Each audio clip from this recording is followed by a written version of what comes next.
I'm a pale man. You know that your DNA is very good at taking light energy from the sun, the photons in the sun's light, and converting that energy directly into heat. 99.9% of the photons that hit your body and hit your DNA inside the skin cells in your body turn directly into heat. That means just 0.1% is turned into other ionizing damage stuff. And just that alone is enough to give you sunburn. The sun's photons are coming in and smashing up the DNA in your skin cells, and your skin cells go, ah! And that's a sunburn.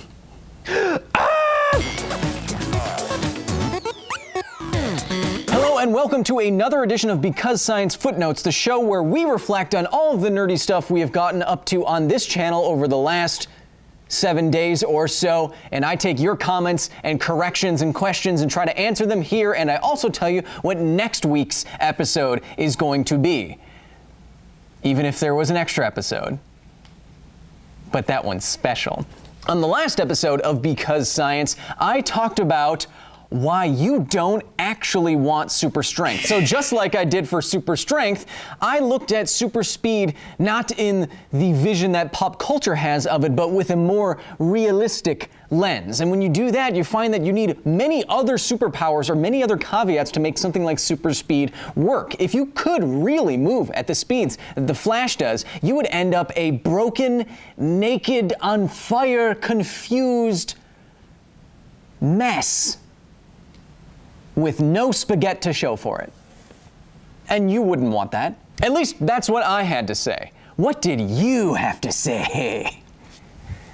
Try not to be accusatory. Our first comment comes from Bit More Dave, who says, would the Flash not need to eat like all the time? I mean, all the time to use all that energy? The Flash says in the comics that he has to eat 50 times his own body weight. So that would mean 500 calories per pound of food. I don't know where you're getting that value from. 4.5 tons of food, about 4 million calories, which is 4 to 5 years worth of food for a human per day. I don't know what comic you're referring to, but if Barry Allen, according to the DC Wikia, is 88 kilograms, you multiply that by 50. If a cheeseburger from McDonald's, say, is around 300 calories per 4 ounces of cheeseburger, then that equates to 12 million calories per day for the Flash, which would equal the dietary requirement based on a 2,000 calorie a day diet for an average human of 12 years worth of food in a single day. The Flash would have to be eating every single second of every single day if he ate at a normal speed. And even then, he wouldn't. You can't even fit that much food in your stomach. Your stomach will explode. Your stomach's really good at expanding and contracting depending on how much you eat. It'll shrink and it'll get bigger. That's how competitive eaters work. But, with 5, 10, 15 pounds of food in your stomach, it's going to rupture at some point. And because your body isn't really set up to deal with the dangerous bacteria that's inside of your stomach, potentially dangerous bacteria, the rest of your body doesn't have that kind of environment. So the bacteria get out of your stomach and they cause sepsis and other bad things, and they kill you. That's what decomposes your body. Once the stomach rips apart and those microbes get out and they eat you from the inside, turning you back into dirt. What were we talking about? Our next comment comes from Senor Del Toro, who says, if you were to go at such high velocity, sure, your clothes would fly off, but you would seriously need to be more worried about your own skin since it would ignite. Like you said with the example of the bike pump, with gas having nowhere to move, it heats up and gets warm. Well, at that speed, a human is essentially burnt to a crisp. How could we take advantage of that or take care of that? With the blunt body design that was used by NASA to help with re-entry to keep the spacecraft from gaining too much heat to ignite. So what Senor Del Toro is getting at is that when spaceships come back into the Earth's atmosphere, where's my spaceship? Where'd you put my spaceship? When a spaceship re-enters the Earth's atmosphere, it can be going very, very fast, like Mach 25. When that happens, air bunches up around the front of it, and heats up due to adiabatic compression. The air cannot get out of the way fast enough, so it heats up. So what NASA and other space agencies have figured out is that drag, the more drag you have on a vehicle, the less heat transfer is happening in that vehicle from the adiabatic compression. So if you have something very blunt, like this plate, out in front of a spaceship, when it's re-entering, kind of more like this, for re-entering spaceships, it creates a shock layer of air that's actually in front of the spaceship as it re-enters, and that air acts as a little cushion, making it harder for heat to transfer through that cushion and into the spaceship, destroying the spaceship. So what Senior Deltor says is that if the Flash could have some kind of blunt body suit or some suit that took advantage of drag, which is kind of counterintuitive, then it would get around some of this compression heating problem. Although I will say, if you were going not Mach 25, but some percentage of the speed of light, I don't think it matters what your shield is. You're gonna explode. Our third comment comes from a couple of people who all say some version of, wait, if you could run at the speeds that the Flash could run, wouldn't you eventually reach escape velocity for the planet Earth and launch yourself off into space? And yeah. Yeah, you could. So escape velocity on the surface of a planet like Earth is when the kinetic energy of a projectile facing up away from the center of gravity of that planet, when the kinetic energy and the gravitational potential energy facing down, they equal out to zero. Practically speaking, that means if I launch a spaceship just with one big punch of thrust,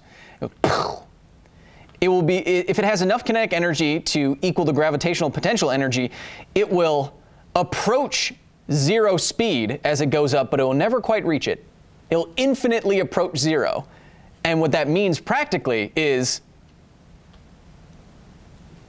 there it goes. So escape velocity with a projectile in that respect is like that. So if the Flash is accelerating by creating the kind of thrust that is like 1,000 times more than the space shuttle, then even given air resistance, a single step could probably lead to, don't worry, I'll save you. Bye, Barry. See you when you mess up the timeline. Our next comment comes from Ethan Prescott, who says, if you were running at super speed, and let's say you didn't immediately die, big if, wouldn't you become noticeably younger after running for a long period of time because of time dilation? Yes, but let's be more specific here. You would look younger because everyone else would be older or dead. We'll get to this in a correction a little bit later on, but time dilation doesn't stretch out time for you while you're traveling.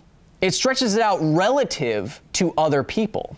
So if you were traveling near the speed of light, you would still experience real time. But if someone was looking at your watch somehow, your clock on your watch would appear to tick slower. So you wouldn't be younger because you had more time. You would be younger because everyone else aged differently and they were older now than you, relatively speaking. Or dead. Our next comment comes from Zach Chast, short for chastity, who says, if we had this kind of speed, could we slowly build up to 99.9% the speed of light, assuming we could get there, without dying? No, yes. So this is the acceleration problem. If you try to get to super speed too quickly over too small a period of time, the accelerations put upon your body would rip your body apart, literally. But you can accelerate at a rate that we can withstand and just extend the amount of time. So if you were in a spaceship and you wanted to accelerate at 1g, 9.81 meters per second, which we can tolerate as humans evolved on this planet with the same gravitational acceleration. If you accelerated in a spaceship at 1g for a year, at the end of that year, you would be going faster than the speed of light. Acceleration adds up, and you wouldn't die because that 1g of acceleration wouldn't rip you apart. But relativity accounted for this. The universe does not seem to want you to go faster than the speed of light. So what happens is that at a certain velocity, you start to acquire what's called relativistic mass. And so to accelerate yourself at the same rate, then, you have to account for that increase in mass, which would take more energy. And that keeps increasing, increasing, and increasing. For an object with mass, such as we with our squishy bodies, it would take an infinite amount of energy to accelerate us up to the speed of light. Photons, like light, can do that because they have no mass. But us, it would take an infinite amount of energy. So, while you could accelerate up to ludicrous speed, you couldn't accelerate up to the speed of light no matter how hard you tried, because we do not have infinite energy. That would black hole you. But the nerdiest comment this week, I gotta give it to, oh my god, it's WTF, who has been leaving a lot of very thought out and nerdy comments on many of my videos, so it's time to acknowledge he, she, you, sir, madam. OMG, it's WTF, has a lot to say, kind of like Matterbeam would. But what I really like that he, she, they points out is that I said that you can't even travel at super speeds, flash speeds in empty space, because even with one particle of matter per cubic centimeter of space, it's still too much, and when you hit it, it would in effect destroy you. And what OMG says that at 99.9% the speed of light, you will interact with 12 megawatts per square meter of high energy particles into the energy regime of dozens of giga electron volts, which is not only enough to give you an instantaneously lethal dose of radiation within a few milliseconds, but it's also deep frying your body, which will start to burst into a cloud of water vapor, almost like that. Congratulations, OMG, it's WTF. You are a super nerd. Wow! I don't want to turn into steam. But of course, I'm not always right. What did I get wrong in last week's episode? Our first correction comes from a couple of peeps who say some variation of, if you are moving fast enough to create a plug of air in front of you, an air cushion in front of you that is hot enough to turn into plasma and destroy you, wouldn't that also vaporize objects in your way that would act to turn you into Swiss cheese, not as good as mozzarella cheese, as I said in the episode? I'm gonna be honest here. I don't know. The mechanics and the physical nature of what is happening in front of something like a meteorite with a gas plug of air in front of it is so complicated that I don't know. I don't know. Does it vaporize objects in its path? It could. It could also be the case that there is not enough time and or distance for enough heat to transfer into the said object that is traveling in the meteorite's path, relatively speaking, for it to vaporize. I don't know. That would take math that is beyond me. But that is a great consideration, because air and other things, because of the cushion of air created in front of a super speedster, realistically speaking, things would be pushed out of the way somewhat. And so you would probably deal with some kinds of obstacles. My point is that even the air is too much to run through, let alone a bug that you might hit or might be vaporized. Just the air is too much. But I just use bug as one example. Imagine if you hit, like if you weren't paying attention and you ran across like a baseball diamond and you hit a baseball that was in midair. You would blow up the city. Literally. That was my point. It doesn't have to be a bug. It can be anything. It is actually anything. Even in space, you're not safe. Our next correction comes from Damani Douglas, who says, I'm only a minute in, but which way is Italy? First you ran out to the right of camera and then came back the same way. Then you ran out to the right to get your markers and came back through the left. Now I watched slowly, but it appears that this took the same amount of time in both directions, which means the following. 1, you must be equidistant from Italy in both directions, putting you somewhere between Iowa and Louisiana in the US. Oh, this is so nerdy. 2, you are running so fast that the shutter speed of the camera becomes non-negligible compared to your own velocity. Or 3, you use fancy pants editing to trick us, given that none of the other stuff is actually happening in the video. It's the third one. I'll see you in the footnotes. Dang! You manipulated me by being so nerdy. There you go. You got in.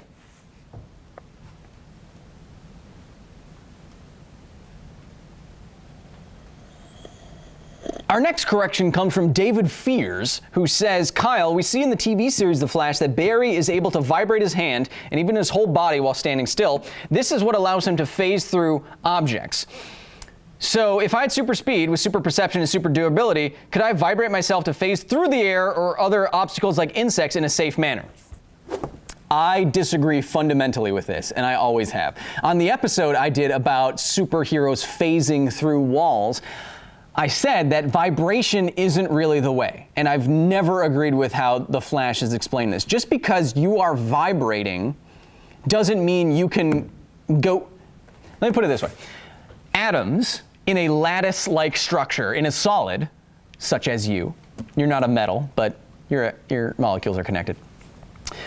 Atoms in a solid, such as you, even though we be squishy things, are vibrating at a frequency on the order of 100 trillion hertz. It might look like we're not moving, but zoom in far enough, and we are indeed vibrating incredibly quickly. Now watch this. 100 trillion hertz on all these atoms. Hop! Hop! Nothing. The increase in that already ridiculous level of hertz isn't going to change how you interact with solid matter. You still have the same atoms in relatively the same position with the same electrons with the same electronic repulsion on other matter. Just moving your atoms a little bit more quickly is not going to get around the fundamental problem of electron and atomic interaction and repulsion. That's not how that's supposed to work. In fact, it isn't, and it doesn't. The Flash could phase through something if he was manipulating his quantum wave function, like I explained for Harry Potter and the platform 9 3/4, but beyond that, vibrating is not going to get you around or through air, and therefore, you're going to be naked and burned and dead. Our next correction comes from Ashwin Kidambi, who says, Kyle, you forgot to talk about how time will be stretched out for the person traveling at near light speed. He or she will be lonely. Now, I kind of got to this before, but the time you experience, even in time dilation, is real time to you. So remember that movie Interstellar where they went down to the planet that was in a intense gravity well? They still experienced 2 hours, but when they got back, 20 years had passed or whatever it was. They experienced their own time. Just like if you were on a spaceship moving at the speed of light, you'd experience your own time, but when you stopped, everyone will have aged more so, relatively speaking, compared to you. That's all time dilation is. If it wasn't, then you get some really weird stuff, like time travel and paradoxes. So you wouldn't be lonely while you're traveling. It's just when you stopped, you might be lonely because everyone is dead. And our best correction this week goes to Toasty Toastbrat, who has left very nerdy comments on the show before, who says something that I love. Think about super perception again. You're crossing a street, not caring about anything, and suddenly you hear something and you look to the side. A truck is coming at you. Your mind goes into overdrive, everything goes super slow, even you. You see that the truck is, in fact, too fast. You see all the details of the hood, the tires, they need a little bit more air, the driver's eyes are widening as he sees you, and he's still holding his phone in his hand. You see all of this in slow motion, but you can't do anything. This is horror. Wow, that's intense. You added the texting and driving thing. Don't text and drive. I've been hit by a person who did that. But yes, Toasty, you are so right. If you could not turn super perception on and off, then if you were in a situation where your body could not move at super speeds, or you couldn't get out of the way of, like you said, a moving truck in the amount of time that your brain could extend with super perception, then if you turned on super perception, you would be stuck in this moment where you are about to die and you can do nothing about it for years in your mind, which sounds like a great idea for a movie. It's Inception. Inception did that. Kind of. It's so bad. What a horror story, Toasty. That's great. Congratulations. You are a super nerd. Wow. Do I have to do an episode on why you don't want super perception now? No. You can just turn it on and off. Or else you'd be a prisoner in your own mind. That's how I feel. That's how I feel sometimes. I sit at this desk and think about how much math Thanos' hand has for 9 hours a day, every day. You did this to me. Before we move on to the end, did you catch our extra secret special episode of Because Science about Monster Hunter World and the swords that you could wield if you had super immense strength? How awesome was that? Yes, we partnered with Capcom to make a prop from Monster Hunter World, and I wanted to science how much strength you would need, how much torque you would have to produce at your tiny, flimsy human wrists to wield a sword like that in those popular action RPGs. How strong would you have to be to move around a sword that's bigger than you? And the episode turned out, I think, really well, and I wanted to see if the Because Science universe could be extended, not just in the void where I'm trapped in a dark blackness, but out into the universe at large, and I'm really happy with it. So if you haven't seen it yet, go check it out, and leave your comments and questions and corrections, because I might get to them in next week's vlog. But I'm sure I didn't get anything wrong in that. Now, if you are subscribed to Alpha at projectalpha.com, you already know what the next main episode of Because Science is going to be, because you already saw it. But if you haven't subscribed to Alpha, the next episode of Because Science is going to be... I forgot Yep, okay. How Thanos throws a moon.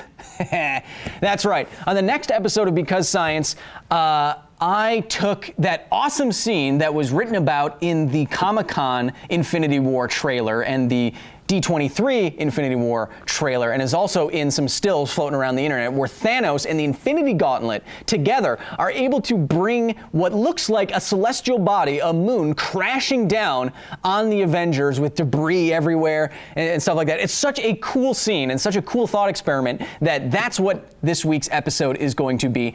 How much power, how much strength, what would you have to do to bring a moon down upon your enemies? Wait for it.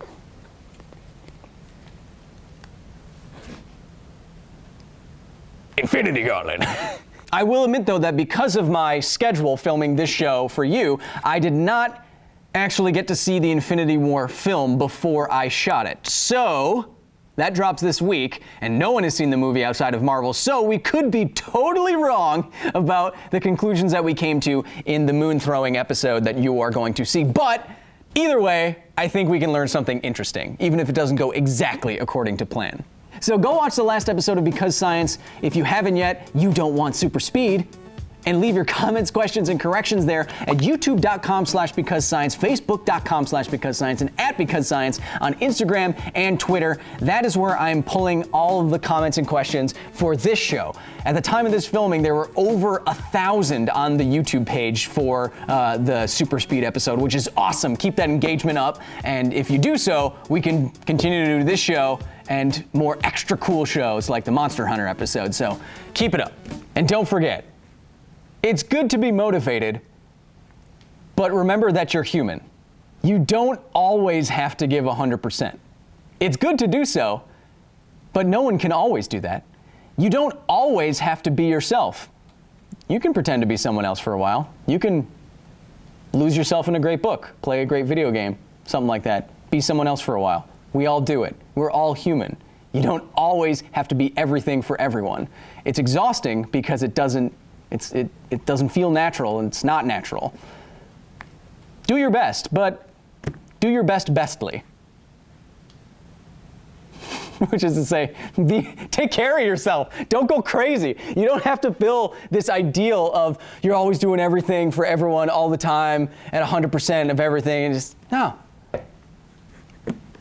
Be you. Be human. Bye! Don't laugh. It's who I am today.